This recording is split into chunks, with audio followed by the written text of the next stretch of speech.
Tim nasional Indonesia akan melakoni laga berat di putaran ketiga kualifikasi Piala Dunia 2026.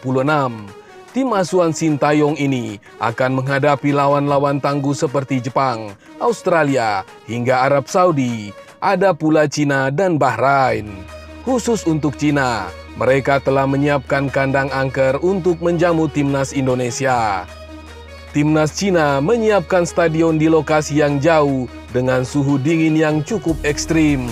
Sebelumnya, Federasi Sepak Bola Cina atau CFA menetapkan Qingdao Youth Football Stadium Qingdao Shandong sebagai kandang untuk melawan timnas Indonesia dalam putaran ketiga kualifikasi Piala Dunia 2026 zona Asia.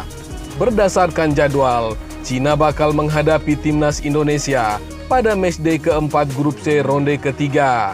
Laga tersebut bakal digelar pada 15 Oktober 2024. Dipilihnya Qingdao Youth Football Stadium tentu saja tidak menguntungkan bagi timnas Indonesia. Bagaimana tidak, Jai Itzes dipastikan harus melalui perjalanan yang melelahkan. Anak-anak asuh Sintayong datang ke Qingdao usai melakukan laga tandang melawan Bahrain pada 10 Oktober 2024. Sayangnya tidak ada penerbangan langsung dari Bahrain ke Qingdao. Tim asuhan Sintayong itu harus menempuh perjalanan panjang untuk sampai ke sana. Paling cepat, skuad Garuda harus menempuh jarak selama 30 jam dari Muharraq, Bahrain menuju Qingdao, Cina. Penerbangan timnas Indonesia akan dimulai dari Bandara Bahrain Muharraq menuju Bandara Doha di Doha, Qatar. Lalu ke Bandara Hong Kong di Hong Kong dan baru tiba di Bandara Qingdao Jiandong di Qingdao. Bandara Qingdao Jiandong berjarak 623 km dari ibu kota Cina, Beijing, yang dapat ditempuh selama 6 jam setengah melalui perjalanan darat atau 1 jam 25 menit lewat udara. Tentunya hal ini akan menguras tenaga pemain Indonesia sebelum bertanding. Selain itu, tim nasional Indonesia harus siap dengan suhu dingin di kota Qingdao. Pasalnya, suhu terendah Qingdao pada bulan Oktober 2024 berada di angka 12 derajat Celcius.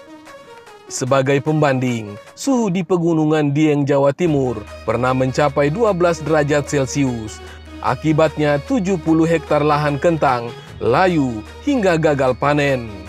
Qingdao Youth Football Stadium terpilih untuk menjadi markas Cina saat jumpa timnas Indonesia setelah mengungguli 9 wilayah lainnya.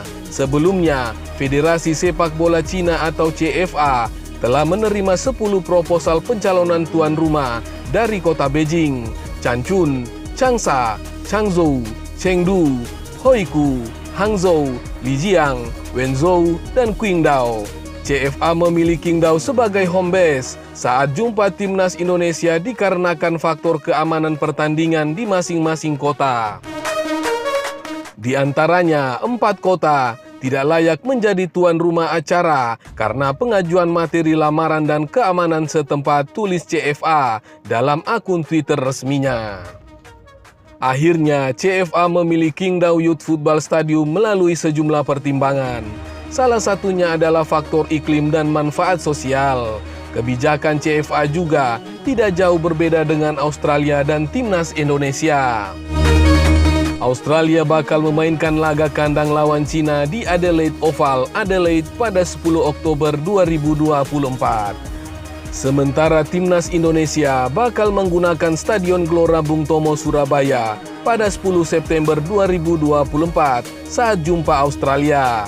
Pertandingan tandang timnas melawan Australia akan digelar di Adelaide pada 10 Oktober dan setelah pulang ke rumah akan bermain melawan Indonesia di kandang sendiri pada 15 Oktober, tulis rilis resmi CFA.